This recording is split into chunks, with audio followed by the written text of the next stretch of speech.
윤석열 대통령이 12구 이태원 참사에 대한 이 사고가 특정 세력에 의해 유도되고 조작된 사건일 가능성도 배제할 수 없다고 말했다는 사실이 김진표 전 국회의장의 회고록을 통해 공개됐습니다. 대통령실의 해명만 듣고 그냥 넘어가기 어렵습니다. 윤석열 대통령이 직접 입장을 밝혀야 합니다. 과거 민주당의 청담동 술자리 의혹 제기가 생각납니다. 명백한 거짓임이 밝혀졌지만 그 누구도 사과하거나 책임지지 않았습니다. 김 전 의장께서는 왜곡된 기억을 바로잡고 논란을 유발한 점에 대해 사과하시길 바랍니다.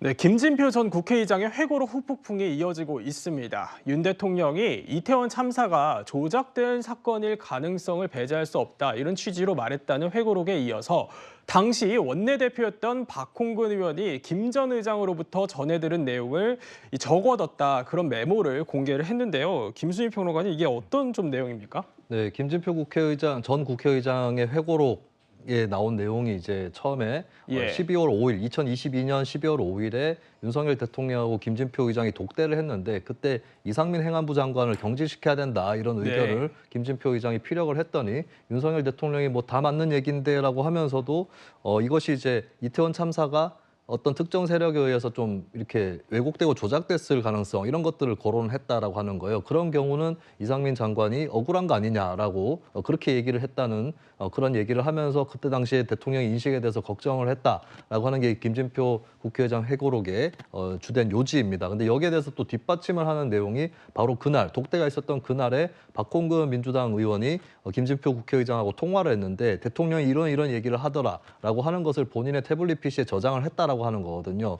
그 내용도 이제 전체 기조 줄거리상으로 이제 거의 같은 내용이었고 그리고 조금 더 구체적으로 적혀 있는 부분이 뭐 예를 들면 이제 좌파 언론이 참사 전에 사람들을 일부러 몰리게 했다 뭐 이런 부분이라든지 또 당시에 경찰서장 이임재 용산서장에 대해서 별로 역량이 안 되는 인물인데 어떻게 하다 그 자리까지 올라오게 됐다 뭐 이런 이제 기용 배경이라든지 여기에 대한 의심 이런 것들까지 털어놨다는 것을 김진표 의장이 들었고 그것을 박홍근 의원한테 얘기를 했다라는 취지로 그렇게 메모를 해놓은 거죠. 물론 이제 두 사람 간에 무슨 얘기가 있었는지는 확실하게 알 수는 없는 부분이겠지만 어쨌든 김진표 의장이 이번 회고록을 통해서 이런 얘기를 처음 하는 건 아니다라고 하는 게 박홍근 의원이 본인이 메모해둔 그 파일을 통해서 이제 증명을 한 것이죠.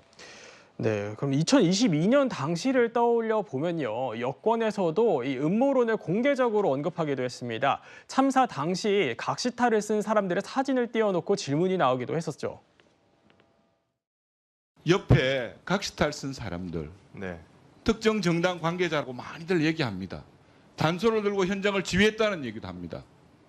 이런 내용들 확실하게 구명돼야 된다는 얘기죠. 지금 보여주시는 이 사진에 대해서 조치를 1차 확인한 것을 공개한 것으로 알고 있습니다. 다음 동영상 한번 봐주십시오. 이 가운데 있는 사람의 손목에 따라 가지고 사람들의 밀고 움직임이 달라지는 겁니다. 펴면은 멈춥니다. 주먹을 쥐면 다시 앞으로 움직입니다. 네, 이현정 의원님, 당시 여론은 좀 좋지 않았던 걸로 기억은 해요. 근데 박찬대 의원은 김진표 전 의장이 말을 지어낼 뿐은 아니다 이렇게 주장을 하거든요. 어떻게 보십니까? 자, 우선 당시 상황을 보면 이 대규모 참사가 일어났지 않습니까? 그러면서 이제 언론이나 이런 데서 당시 참사 현장에서 여러 가지 어떤 이 사고 원인에 대한 의문들이 몇 가지가 있었습니다. 좀 전에 이제 이만희 의원이 지적한 대로 당시 이제 각시탈을 쓴 이제 이런 이 일부 인사들이 뭔가 어떤 지휘하는 듯한 모습을 보였다. 또 뒤에서 밀어 하는 그런 소리도 들었다. 그래서 많은 언론들이 그 부분에 대한 어떤 이 주장과 검증을 했습니다. 그리고 또 경찰이 그 부분에 대한 수사를 했어요. 그래서 그 부분에 어떤 뭐 근거가 없다거나 이런 뭐 밝힐 수 있는 증거가 없다거나 이렇게 결론을 내렸습니다. 자, 근데 어떤 사고가 일어나면 이런 대규모 사건이 일어나면 당연히 사고의 원인과 당시 현장에서 누가 만약에 밀었는지 등등 이런 여부분들이 제기될 수 있는 부분 아닌가요? 그러니까 그 부분이 언론을 통해서 그때도 하고 또 국회를 통해서 제기가 됐고 경찰을 통해서 그런 의문들이 이제 풀려나가는 단계이지 않습니까? 그러니까 그걸 무조건 음모론이라고 이야기하는 건 저는 동의하지 않습니다. 모든 사건이든 간에 어떤 사건을 풀어헤치기 위해서는 그런 증거들이 나오고 그걸 수사기관에 수사를 해서 의문을 풀어나가는 과정. 이제 그 과정이거든요. 자, 그 과정에서 아마 이제 그 대통령과 이제 국회의장 간의 이 대화 속에서 뭐 그런 의문들 또 그걸 하고 있다라는 부분들 나왔을 걸로 보여요. 특히 윤 대통령은 검찰총장 출신이잖아요. 그러면 이 사건이 있을 때 그냥 뭐 끝내는 게 아니라 이 원인 규명을 해야 된다는 측면에서 아마 이야기를 한 것 같고 예. 이제 그런 측면들을 아마 이제 김진표 의장이 이제 저렇게 이야기를 한 것 같은데 근데 이걸 따지고 보면요. 굉장히 아마 당시에 이 현재 야권으로서는 유리한 이야기였을 겁니다. 예. 야권으로서는 정부 여당을 공격하기 굉장히 좋은 호재였을 거예요. 박홍근 원내대표도 마찬가지지 않습니까? 근데 왜 이제 와서 공개되는가에 대한 저는 솔직히 의문이 있어요. 시점에 대해서. 그렇죠. 왜냐하면 그때 당시에 이런 걸 했다라면 저는 박홍근 원내대표가 아니 대통령이 이런 것들을 자체를 음모론으로 한다라고 굉장히 공세를 벌일 수 있었던 이야기였는데 네. 근데 이제 와서 이제 회교록을 통해서 했다는 거 물론 이 대화라는 거는 상대방이 듣고 말하는 거 듣는 거 이 차이가 있을 수가 있습니다. 네. 확인해 봐야 되지만 제가 추정컨대는 아마 대통령이 그 관련된 이야기를 했다라 그러면 당시에 여러 가지 사고 현장에서 나타났던 의문에 대해서 아마 제기를 했을 것이고 뭐 그런 것들을 또 듣는 사람 입장에서는 대통령이 음모론에 빠진 거 아닌가라고 또 들을 수 있는 문제이거든요. 그렇기 때문에 지금 상황으로서는 한 측면의 이야기가 진실되다라고 하기에는 저는 어려울 것 같다는 생각이 듭니다. 네, 여기에 대해서 대통령실은요, 이야기를 멋대로 왜곡을 해서 세상에 알려 개탄스럽다 이런 입장을 밝혔는데 최진봉 교수님, 근데 이 입장이 어떤 부분이 왜곡인지에 대해서는 좀 구체적으로 밝히지 않아서 논란이 또 일고 있는 것 같아요. 어떻게 그렇죠. 좀 보시면? 그러니까 왜곡이라고 얘기를 했으면 뭔가 예. 얘기를 했는데 그걸 잘못 얘기했다는 거 아닙니까? 그럼 뭐라고 얘기했는지를 얘기를 해줘야죠. 그래야 사람들의 궁금증이 풀리지 않겠습니까? 네. 대통령실은 아니라고 얘기하고 있어요. 그렇게 얘기하지 않았다고 얘기하고 그럼 뭐라고 얘기했는지를 밝혀야죠. 그게 무슨 국가 비밀도 아닐 것 같은데 이 사건 관련된 문제 얘기들이 무슨 국가 비밀도 아니잖아요. 그러니까 예를 들면 이상민 전 장관 좀 해임하라. 그 당시에 그렇게 제대로 대응하지 못한 부분에 책임지게 만들으라고 얘기하는 국회의장의 제안에 대해서 그렇게 할 수 없다는 이유를 설명하는 쪽에서 나온 얘기니까 네. 저는 충분히 지금 국회의장이 얘기한 말과 비슷한 류의 말을 했을 가능성이 있다고 봐요. 물론 뭐 사실이 아니라고 얘기하니까 제가 단정적으로 얘기할 수는 없지만 그러면 대통령님께서 뭐라고 말씀을 하셨는지를 밝혀주셔야 듣는 사람들이 이렇게 얘기했는데 이렇게 얘기했구나라고 이해를 할 거 아닙니까? 그런 부분들이 제대로 밝혀지지 않으면 계속 의혹은 커질 거예요. 대통령실도 왜곡했다고만 말씀하지 마시고 구체적으로 어떤 부분이 어떻게 왜곡됐는지 그때 어떤 취지로 말씀을 하셨는지를 정확하게 대통령이 밝히는 게 필요하다. 그래야만 더 이상 이 의혹이 커지지 않고 마무리가 되지. 만약에 이렇게 계속 왜곡만 했다, 잘못된 발언했다, 수정해라 이렇게만 얘기하면요. 국민들은 그냥 나온 말만 믿을 수 있는 가능성이 높아져요. 그건 대통령실에서 전혀 도움이 안 되는 거니까 대통령실은 명확하게 그날 어떤 대화들이 있었는지를 밝히는 게 필요하다. 그렇게 생각합니다.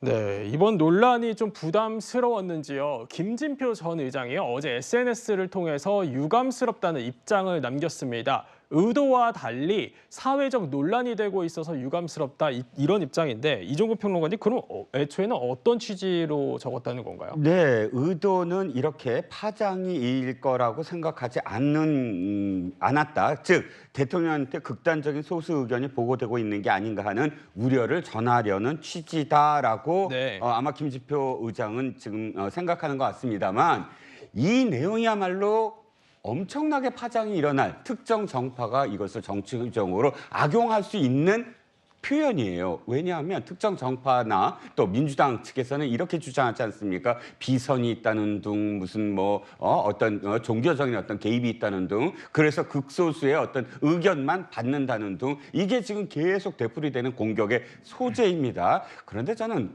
김진표 전 의장을 개인적으로는 되게 존경했던 분인데 굉장히 전 부적절했다고 생각합니다. 왜냐하면 자 서열 1위가 대통령이고 서열 2위가 의장입니다. 예. 독대를 하지 않았습니까? 이 두 직위의 공통점은 당적을 초월한 직위라는 거예요. 그런데 당적을 초월한 직위의 서열 1위와 2위가 독대를 해서 한 얘기를 회고라고 한다면 최소한 대통령의 임기를 끝내고 난 다음에 대통령이 독대해서 이런 이야기가 있었다. 몇 년이라도 후에 이 얘기를 해야죠. 당대에 대통령이 그대로 있는데 그것을 독대해서 한 얘기를 그대로 밝히면 회고가 아니라 현장 중계예요. 안 그렇습니까? 예. 대통령이 있는 상황에서 독대를 하는 그리고 두 번째 잘못한 거는 그렇다고 해서 그걸 들었다고 해서 정파를 초월해야 할 국회의장이 자신의 당적이 있었던 당의 원내대표한테 또르르 전화를 걸어갖고 이렇게 얘기했더라라고 옮기는 행위 그게 네. 국회의장의 행위가 적절하다고 보십니까? 세 번째 이 지금 사안은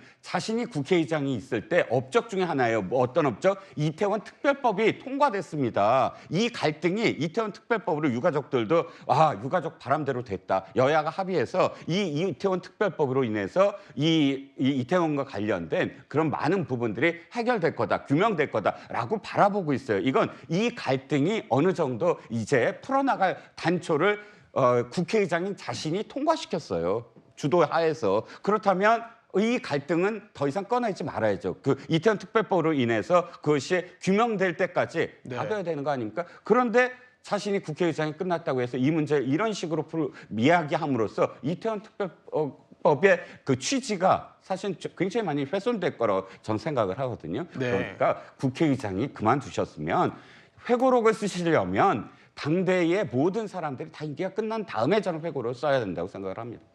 네, 여당에서는요, 이번 논쟁과 관련해서 제2의 청담동 술자리 의혹 사건이라면서 거듭 사과를 요구하고 있습니다. 당권 주자들도 여기에 가세를 했습니다.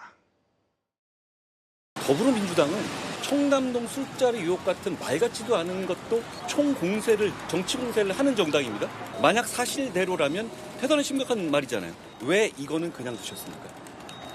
저는 이성적으로 판단한 문제라고 생각합니다. 그런 말을 대통령께서 하셨을 거라고 저는 전혀 믿지 않습니다. 김수희 평론가님 정리를 해보면요. 한동훈 후보는 물론 나경원, 원희룡, 윤상현 후보도 믿지 못한다 이런 입장인데 그런데요. 이 한 후보 같은 경우는 사실이면 심각한 문제다 이러면서 좀 뉘앙스가 사실 좀 다른 것 같은 느낌도 들거든요. 네. 어떻게 좀 보셨습니까? 글쎄요. 저는 뭐 다른 주자들하고 말이 다르지 않다고 보는데 일단은 예를 들어서 최상병 사건 관련해서 대통령 경로설에 대해서 대통령실이나 여권 일각에서는 경로했다고 해서 뭐가 문제냐 이렇게 반론을 하고 있어요. 근데 이 사건에 대해서는 사실이라고 해도 뭐가 문제냐라는 반론은 안 나오고 있습니다. 그건 다 공통점인 거고 그리고 한동훈 전 장관이 얘기한 게 사실이면 심각하다라는 이 부분은 그러니까 만약에 그렇다면 심각하다 뭐 다른 단서로 단 게 아니라 그 얘기가 어디서 나왔는지를 보면 사실이라면 심각한 건데 그런데 왜 민주당은 2년에 가깝도록 아무 문제 제기를 하지 않았느냐 여기서 나온 말이거든요. 그렇기 때문에 다른 후보들하고 입장 차이는 별로 없다라고 봐야 될 것 같고요. 근데 중요한 부분은 이겁니다. 여기에 대해서 믿지 않는다라고 얘기는 할 수 있는데 또 하나에 대해서 중요한 문제에 대해서 답을 여권 대선 당권 주자라면 답을 해야 돼요. 뭐냐면 사실 이 의혹이 커지고 있는 이유는 윤 대통령이 그날 뭐라고 말을 했든 간에 이상민 행안부 장관 같은 분을 경질하지 않았다라고 하는 부분 국민들이 이걸 납득을 못하고 있는 겁니다. 예전부터 1993년 서해 회리호 사건부터 해서 대규모 참사 때는 많은 그 장관들이라든지 이런 사람들이 자진 사퇴하거나 경질이 됐었거든요. 근데 왜 유독 감싸고 돌았는가? 그것도 참사 직후에 이상민 장관이 뭐라고 했습니까? 인력을 투입해서 해결될 문제가 아니었다. 근데 다 그 인파 대규모 혼잡 상태에서는 일본의 DJ 폴리스인가요? 그런 존재도 있고 다 그 인파를 융통시키기 위한 그런 인력이 투입이 되는 건데 그 직무를 해태해놓고 마치 그것을 해봤자 소용없다는 듯이 무제한 발언을 했습니다. 그것만으로도 경질을 충분히 시킬 수 있는 거거든요. 그런데도 안 시켰기 때문에 의혹이 계속 되는 거예요. 그러면 여권의 당선 주자들도 얘기를 해야 됩니다. 이상민 장관은 해임시켰어야 된다라고 하든지 아니면은 거기에 대해서 반론을 하든지 여기에 대한 입장을 표명을 할 때다라고 이것도 같이 얘기를 해야 된다라고 지적을 하고 싶습니다.